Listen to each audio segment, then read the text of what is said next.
A gente vai começar com o encontro de número 3, né? Que seria o nosso terceiro encontro presencial. Bom, quem fez a primeira atividade da aula 1 e 2 vai entender que é um percurso, tá? Isso aqui é a continuação do nosso percurso. Então, encontro 3, a gente vai começar sempre retomando. Agora que você já teve o material para dar início ao seu projeto, que é o levantamento dos links, né? A pesquisa, a primeira pesquisa lá nos mecanismos de busca e tudo mais, vamos falar mais especificamente das habilidades e competências que você terá que ter para fazer um bom projeto, dentro da área que você mesmo escolheu. Não tem segredo, tá? Tem trabalho. Então vamos lá.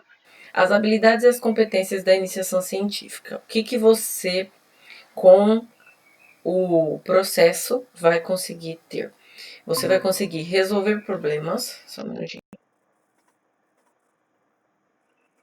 Você vai conseguir resolver problemas, ter responsabilidade e mobilizar conhecimentos prévios através das leituras e da abstração. E você vai aprender a argumentar cientificamente. Tá? São esses três os pilares das habilidades e competências da iniciação científica. Você argumentar cientificamente é importante porque a sociedade pede isso, né? Que você argumente com argumentos consistentes, com provas científicas.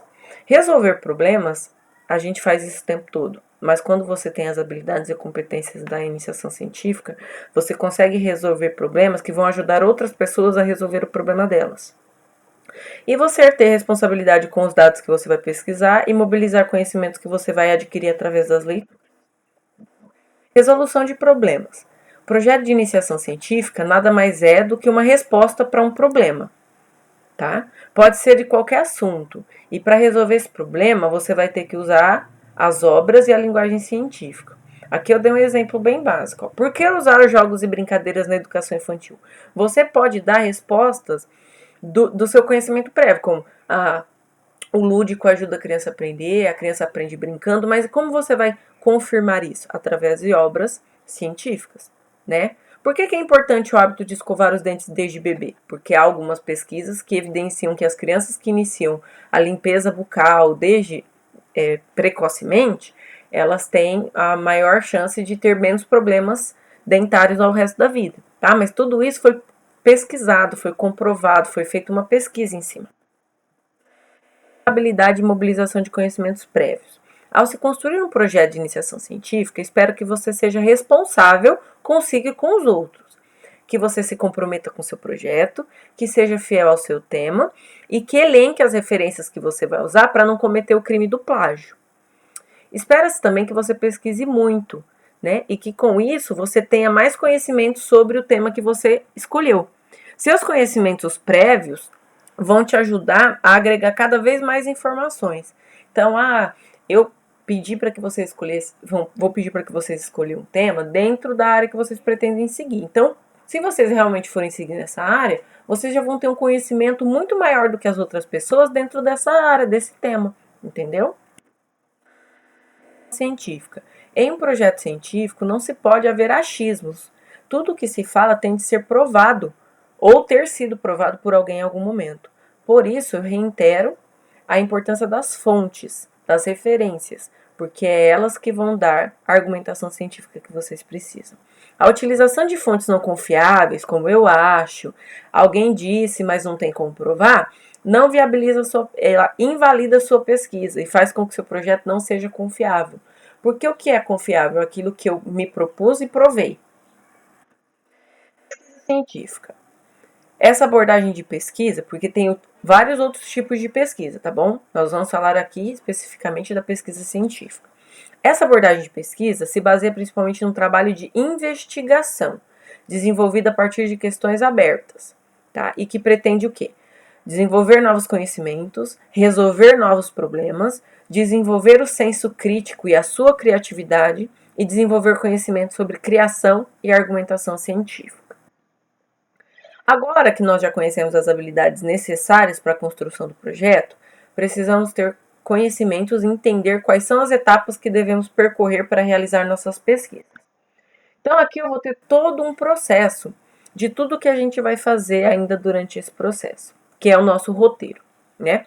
estabelecimento do tema, estabelecimento do problema, estabelecimento dos objetivos, da hipótese, da justificativa, da fundamentação teórica, da metodologia, análise dos resultados, a conclusão e, por último, a redação, a formatação e a apresentação oral. Bom, eu não sei dizer para vocês se vai dar tempo de fazer tudo, né? Eu não sei dizer para vocês se vocês vão apresentar oralmente.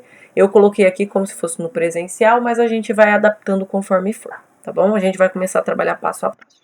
Vamos falar sobre o tema.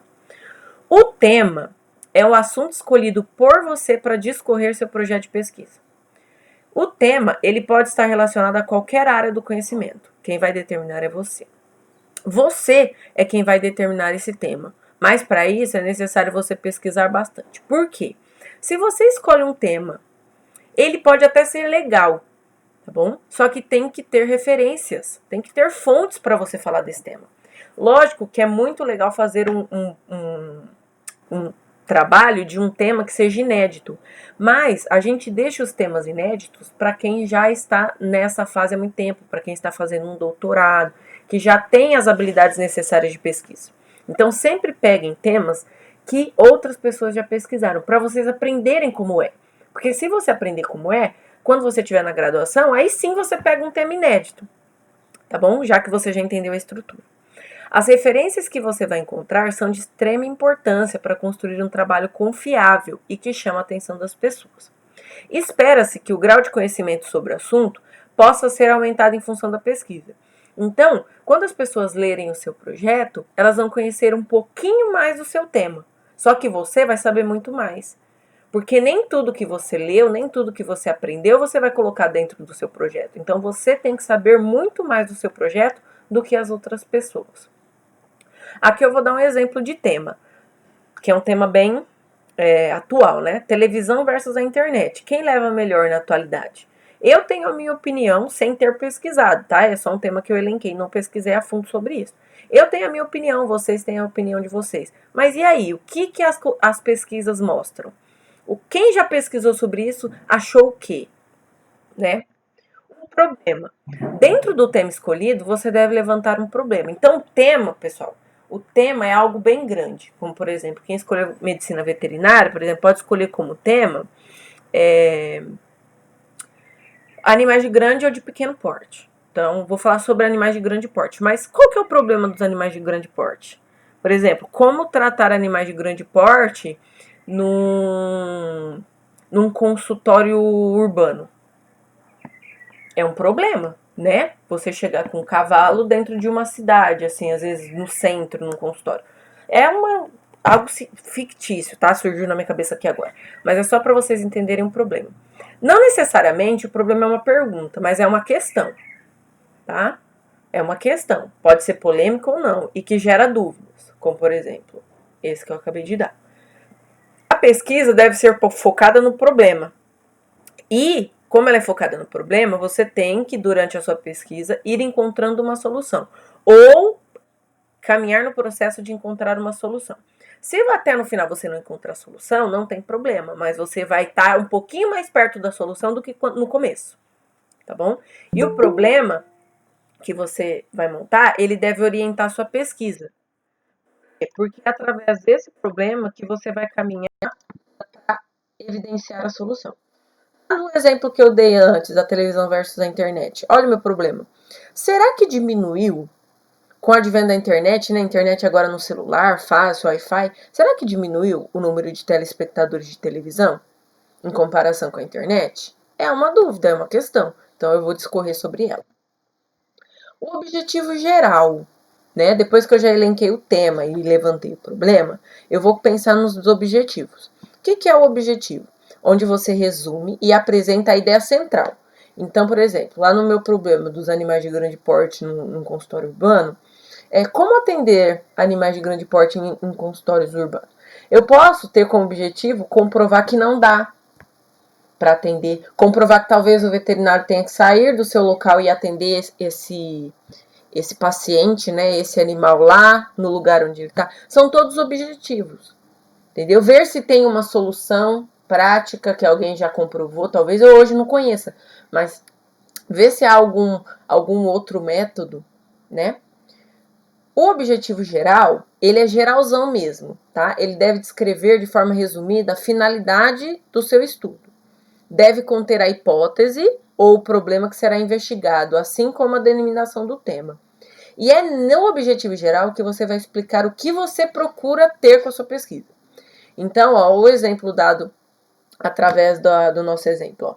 Verificar, um objetivo geral meu é verificar se existe relação entre o aumento do acesso à internet das pessoas e a diminuição da quantidade de uso da televisão. E no meu objetivo geral, eu delimitei, eu diminuí a minha proporção, porque eu coloquei só na cidade de Penápolis. Por quê? Porque o meu tempo é curto. Eu não tenho condições de pesquisar isso a nível de Brasil. Então, eu vou pesquisar, talvez, no grupo do IONE, né? De alunos do IONE, para ficar a pesquisa mais sucinta, mais resumida, com um grupo menor. Nesse caso, a finalidade do trabalho seria verificar se existe relação entre o aumento do acesso à internet e a diminuição do uso da televisão. Em que população? A população da cidade de Penápolis. Mas pode ser a população da sua sala, pode ser a população da sua cidade, do seu bairro, tá? Delimitem sempre. Objetivos específicos. A gente delimitou o geral, tá? E os específicos é o passo a passo para chegar no geral, tá? É os processos.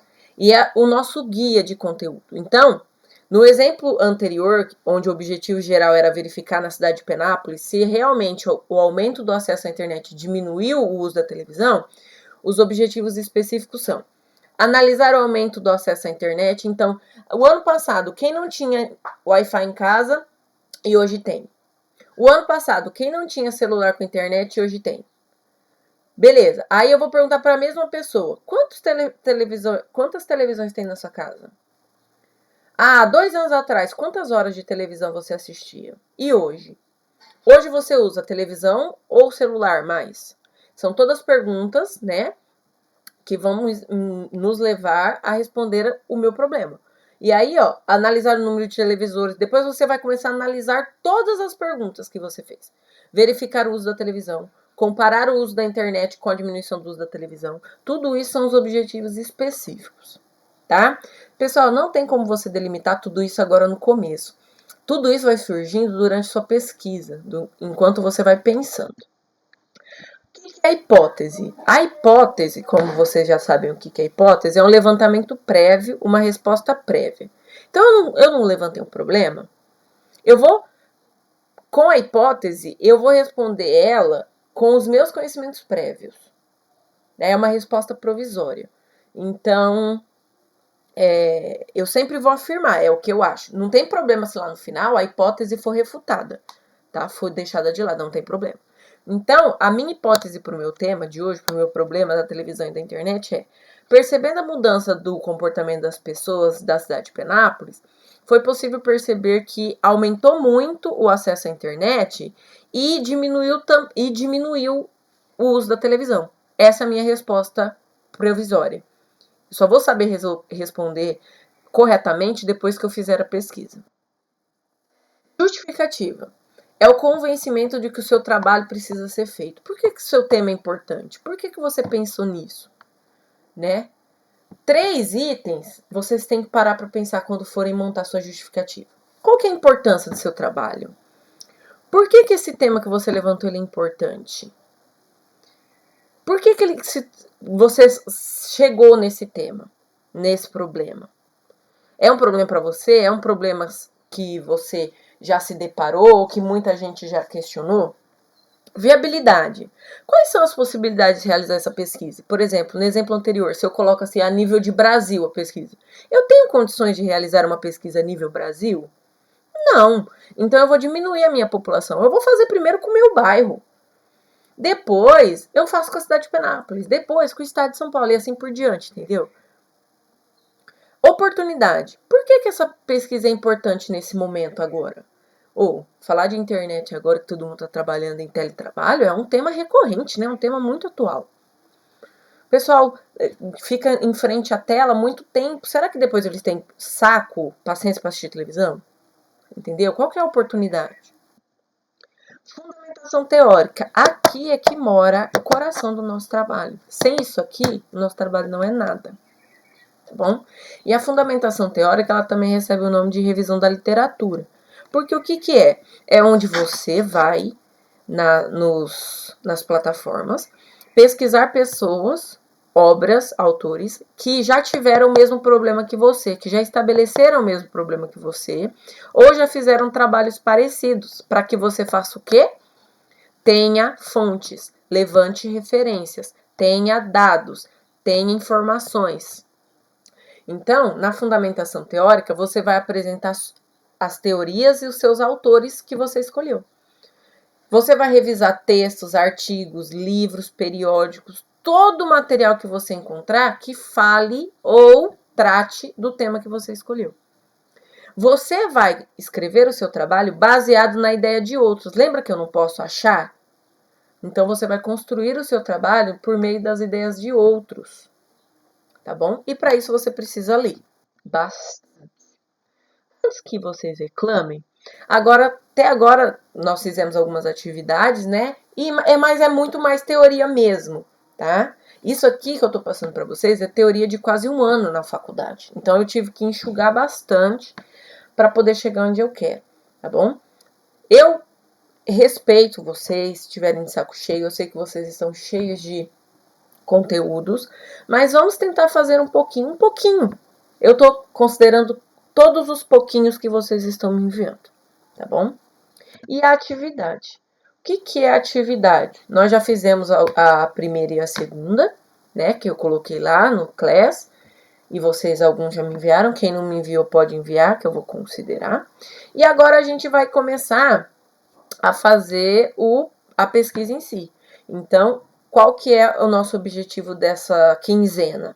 Estabelecer seu tema, seu problema e os objetivos gerais e específicos. Não tem problema, pessoal, se até no final você precisar mudar. Só faça para me entregar. Tá bom? Salva lá no Word, seu tema você escreve, seu problema você escreve e seus objetivos gerais e específicos. Tá bom? Vai ter mais, porque eu vou juntar a atividade da aula 3, que é essa, com a atividade da aula 4, que eu vou começar já já. Algumas fontes que eu usei, vocês podem abrir. Eu vou disponibilizar esse slide lá na aula também, tá bom? A aula 3 era isso. Alguém tem alguma dúvida sobre essa aula 3? Só manda um ok aí se ninguém.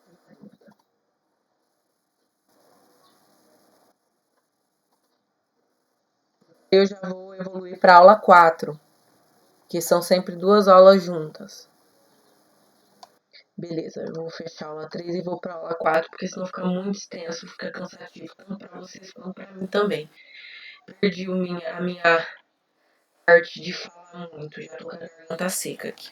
Então vamos lá para a aula 4, que seria a continuação da aula 3, tá bom? Por isso que as atividades vão ser a continuação.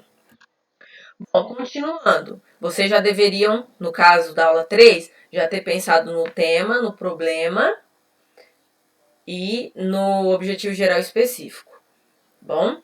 Aqui eu vou ajudar vocês a entender como que é um artigo, como tirar ideias, tirar fontes de um artigo. Preciso ler o artigo inteiro, professora? Vai demorar muito. Não, você não precisa ler inteiro. Tem algumas estratégias que a gente usa para não ter que ler tudo, para saber o que serve ou não serve só com uma leitura superficial. Vamos lá. O primeiro passo vocês já fizeram, que é elencar o tema. Você elencou o tema, você vai escolher ou usar uma ou mais plataformas que foram mostradas nas outras aulas. O Cielo, o Google Acadêmico, Lilacs, Bireme, tá? Se seu tema for muito extenso, use palavra-chave. Como, por exemplo, o tema da televisão e da internet. Eu vou usar só televisão e internet, para saber quem já pesquisou as duas coisas. Então, vamos lá, eu joguei no Google Acadêmico, ó, internet e televisão. Aí, aparece todos que têm relação, que trataram de televisão e de internet. Mas, olha, eu achei um título, um artigo que já tem no título. Televisão versus internet, uma relação quase perfeita. Opa, pode ser que esse artigo sirva para mim. O que tem que ficar para mim aqui só nessa página do Google Acadêmico? Tem o nome dos autores, tem um resumo, tem o título e tem o link. O que eu vou começar lendo? O resumo. Então eu abri o link. Tá o link lá na parte do endereço. Tem o local da publicação, então eu sei que esse artigo foi publicado numa revista chamada Famecos. Tem o título, tem o autor e tem um resumo. Eu vou ler o resumo. Será que esse resumo trata? O resumo é realmente um resumo da obra toda. Então, se eu ler ele, eu já vou saber se ele serve ou não para mim. E só daí eu já consigo saber, nossa, esse aqui é um artigo bom para eu usar. Já pego o link e já guarda. Pego o título e já guarda. Tá bom? Porque ele vai servir para mim. Bom, antes de ler o artigo inteiro, você tem que saber se ele se enquadra. E é a partir daí que você vai começar a ler o resumo.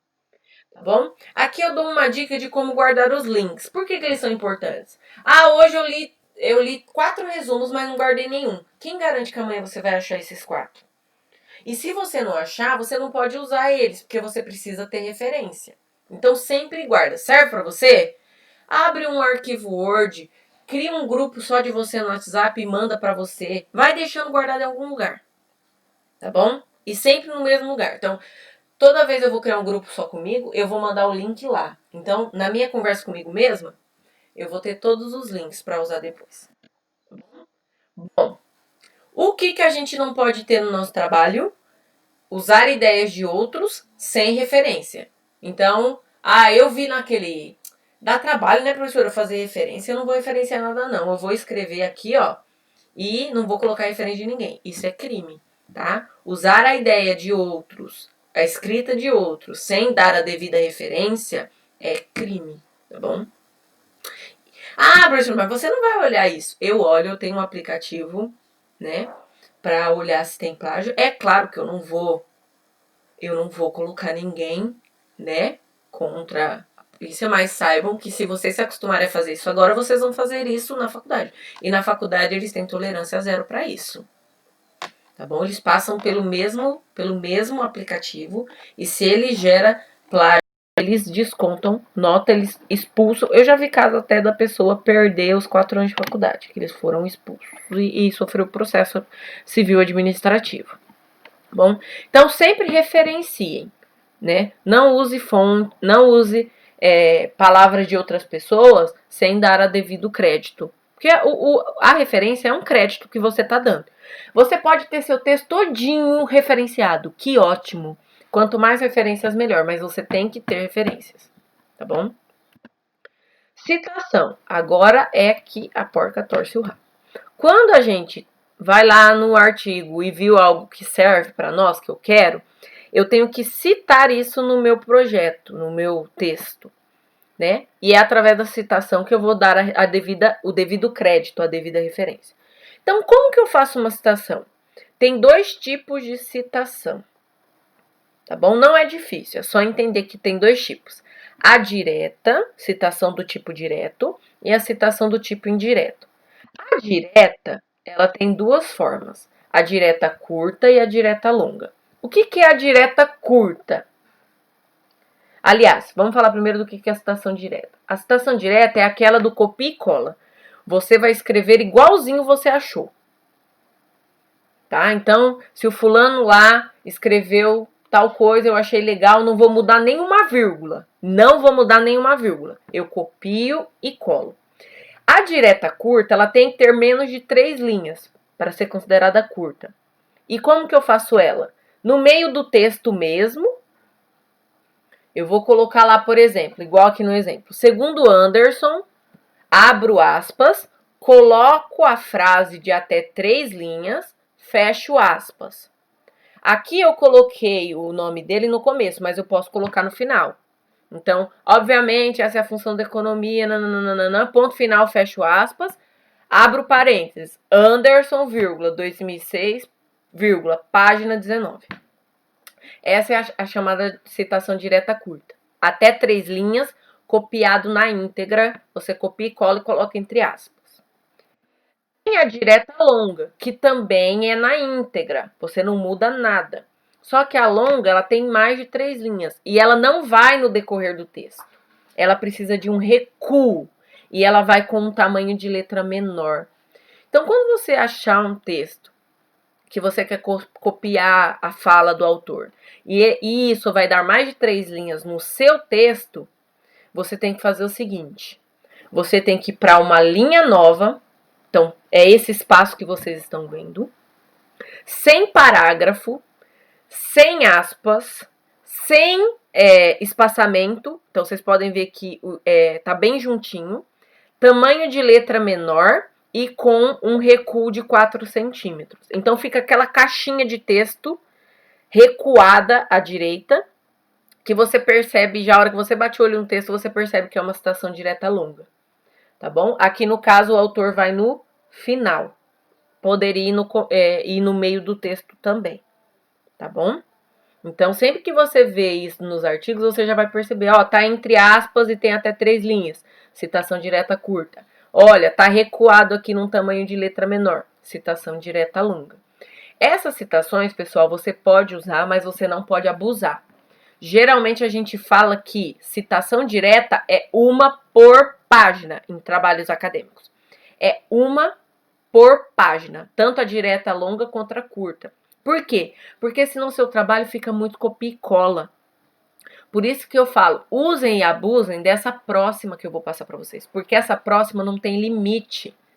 Por quê? A citação indireta, ela não tem limite. Porque o que é a citação indireta? Você ler o que o autor disse e reescrever o que você leu com as suas palavras. Mas, professora, se eu reescrevi com as minhas palavras, não é minha? Sim, é sua, só que você usou a ideia de outro. Por isso que você tem que colocar a referência. Tá bom? Então, essa você pode usar o texto inteiro, a página inteira, o trabalho inteiro. Então, você mantém a ideia e reescreve. Tá bom? Então, aqui, ó, citação original é a que tá embaixo. Soares diz que numa sociedade que se divide em classes, a ideologia que domina, de acordo com a ideologia marxista, é a ideologia da classe dominante. Isso é o que estava lá no trabalho do Soares. Mas eu não quero copiar e colar. Eu já copiei e colei uma citação direta curta lá no comecinho da minha página. Então eu vou usar uma indireta. Eu vou ler isso e vou reescrever de outra forma. Olha lá, ó. Em uma sociedade que nitidamente se divide em classes, a ideologia que domina, baseada na ideologia marxista, é invariavelmente a ideologia da classe dominante. Eu reescrevi a ideia do Soares com as minhas palavras, mas eu usei a ideia do Soares, então por isso que tem Soares e o ano da obra ali no final. Entenderam? Esse tipo de citação você pode usar o tempo todo, tá bom? Eu até prefiro que vocês usem essa, porque com isso vocês vão abstraindo mais conhecimento, que vocês vão ter que ler a ideia do autor e reescrever. Ah, professora, tem 3 parágrafos aqui, eu posso resumir em um? Deve, porque isso vai tornando o seu trabalho muito mais rico. Ah, professora, eu só usei um trabalho. Aí já não dá. Você tem que procurar várias fontes. Às vezes o Soares está falando aqui da divisão de classes, mas tem 2 ou 3 outros autores que também estão falando sobre isso. Então vai lá, pega uma frase do Soares, pega uma ideia do outro, pega uma ideia do outro, vai construindo, vai comparando, tá bom? Como apresentar as citações? Bom, as citações elas vão no meio do texto, tá bom? E é sempre o quê? O último sobrenome, vírgula, o ano, vírgula, a página. Tá bom? Como tem aqui, ó. Soares é o último sobrenome do autor. O ano e a página. Bom, as citações e as referências. As citações, pessoal, sempre estão no meio do texto. E o que são as referências? Ela tá lá no final do seu trabalho e é uma lista de todos os autores que você citou no seu trabalho. Tá bom? Então, a citação é só aquilo. Pegou a ideia do autor, coloca lá o último sobrenome, vírgula ano, vírgula página. Nas referências, vai mais informações. Tá bom? Então, ó, nunca deixe uma citação sem o sobrenome e sempre verifique se todos os autores estão nas referências. Não pode, tá? Usar, por exemplo, Soares, e a hora que eu chegar na lista, não tem ninguém com o sobrenome de Soares. tá? Não pode deixar passar isso, porque dá plágio, né? Porque você só citou, mas não colocou na referência. Eu não sei onde achar aquela obra. Então, o que é uma referência? É um conjunto de dados que permite identificar uma fonte. Os elementos essenciais da referência é autor, o nome do autor ou dos autores, o título da obra, se for um livro, a edição do livro, o local, a editora e a data. Tá? Ah, mas eu achei todos os artigos. A gente vai aprender como que é a referência do artigo, tá bom? Olha lá, ó. Como montar as referências? A ordem é autor, título, local, editor e data, tá? Isso para livros. Por exemplo, o sobrenome que vai é sempre o último, que vai de letra maiúscula. Estão percebendo? Ó, Chiavenato. Esse autor chama Hidalberto de Souza Chiavenato. Mas o primeiro que vai de letra maiúscula é o último sobrenome dele, que no caso é Chiavenato. Põe uma vírgula e aí escreve o nome dele do começo. Então ficou. O que sobrou? Hidalberto de Souza. Ponto final. Título do livro: Gestão de Pessoas. Se tivesse subtítulo, você colocaria depois os 2 pontos. Edição, no caso aí é a segunda edição desse livro. Então fica 2.ed, não precisa escrever edição. Qual que é o local da publicação? São Paulo. 2 pontos. Qual que é a editora? Elsevier, vírgula. Qual que foi a data da publicação desse livro? 2004. Quantas páginas tem esse livro? 529. Bom? Aqui eu vou trazer para vocês a do artigo de internet que você encontrar, que o formato é diferente. Então começa como? Igualzinho, último sobrenome. Então, Machado. O cara só chama Arlindo Machado, então o último sobrenome é Machado. Machado, vírgula. O que sobrou? Arlindo. Qual que é o título do artigo dele? Fim da televisão? Coloco em negrito. Qual que é o ano da publicação? 2011. Onde que está disponível isso? Disponível em, 2 pontos, o link. Lembra da importância do link? Coloca o link. Quando que eu acessei? Porque hoje eu posso ter acessado, amanhã dá erro no link. Quando que eu acessei? Acessei em, 2 pontos, 21 de fevereiro de 2020. Hoje pode ser que eu entre nesse link e não tem mais nada, mas dia 21 de fevereiro tinha. Por isso que é importante colocar a data. Tá bom? Então, isso aqui tem que ficar bem gravado para vocês. Certo? Dicas para melhorar a leitura e a escrita de artigos. A linguagem científica ela é extremamente culta, tá? Não tem gíria, não tem palavras assim que não são entendidas, é muito culta. É a norma culta da língua portuguesa. E ler esse tipo de texto pode parecer difícil, mas não é, tá bom? Todo texto acadêmico deve ser escrito na terceira pessoa do singular. Ó, português aí. Deve-se utilizar sempre o pretérito perfeito seguido de se. Quais são os verbos mais utilizados? Verificou-se, analisou-se, pesquisou-se, apresentou-se, relacionou-se, buscou-se, tá? Vocês vão usar bastante isso. Palavras e abreviações. Em alguns trabalhos científicos, você vai se deparar com algumas palavras que talvez não sejam do seu conhecimento, você nunca viu, como por exemplo, APUD. Professor, estou lendo um texto aqui e na referência eu vi que colocou assim, por exemplo, fulano de tal, APUD, ciclano. O que isso significa? Significa que o fulano de tal não escreveu aquilo do nada. Ele se baseou na ideia de outra pessoa. Por isso que ele citou alguém. No caso, o texto que você leu, alguém citou alguém. É como assim, eu falo uma coisa para a Ieda e a Ieda vai colocar e a Tainá vai usar a minha ideia, mas que ela viu na obra da Ieda. Entendeu? É mais ou menos isso. Então é citado por. Em latim, apud significa citado por. Então é citar uma citação. Então, segundo Silva, no exemplo. Então, Silva em 1983 Silva foi citado por Abreu em 99. Eu usei qual? Eu usei a obra de Abreu, mas Abreu não escreveu. Abreu usou a citação de Silva. Tá certo? Outra palavrinha que aparece comumente é et al, que em latim significa e outros. Então, professor, eu vi um artigo e pode acontecer, pessoal, de ter 10 autores. Eu vou ter que colocar o sobrenome e o nome dos 10? Não. Geralmente a gente fala assim, eu escrevo o nome de todos até 3. Então, se o livro tem 3 autores, eu coloco o sobrenome e o nome dos 3. Mais de 3, eu uso o et al. O que é o et al? E outros. Então, vamos dizer que eu, Josimara da Silva Rufino, escrevi um livro com o terceiro ano A inteiro. Eu e mais 36 alunos. Eu vou usar Rufino, que é a principal, e outros, né? Não preciso citar os outros 36. Então, vai ficar assim, ó. De acordo com Sigmund e outros, e assim por diante. Tanto na referência quanto na citação. Tá bom? Isso já me mostra que tem outros autores fora aquele que está sendo citado.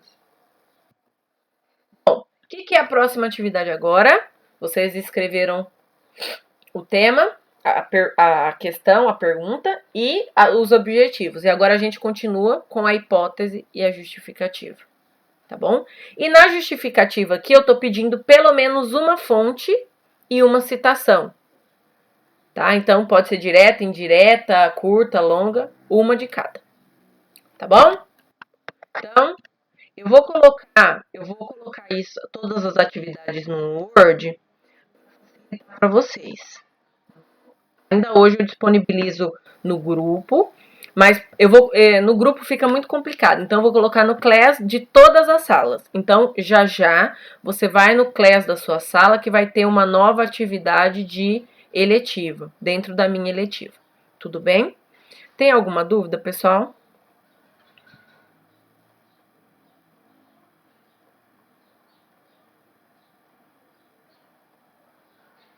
Quem não tem dúvida, manda um ok para eu saber que tá tudo bem. Tá todo mundo vivo aí?